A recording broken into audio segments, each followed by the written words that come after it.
Ang point nga, yun lang. Guy na gusto nila. And, pero hindi naman yun yung total yung rason. Siguro mas okay na kami muna ng dalawa ng anak ko. Who is Philip Calma in the life of Aiko? Bigat, bigat.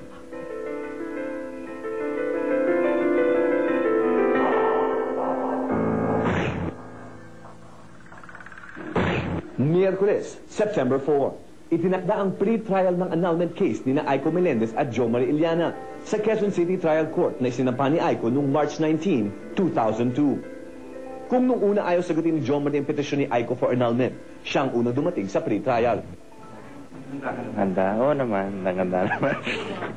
Kaya lang parang siya hindi handa.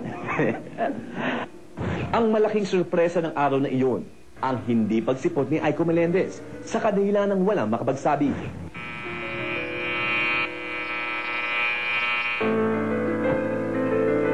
Sinabing chamber, the public is not allowed to know what's going on in the court inside, and it's purely confidential. According to the lawyers for Consular Melendez, the petitioner, that she would not be able to attend today's preliminary conference. So it was reset to September 11.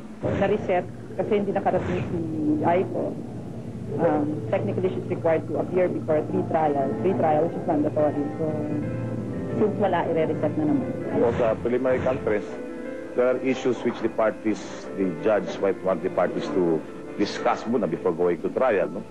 So, kailangan po, hangga't maaari, nandyan po ang both parties.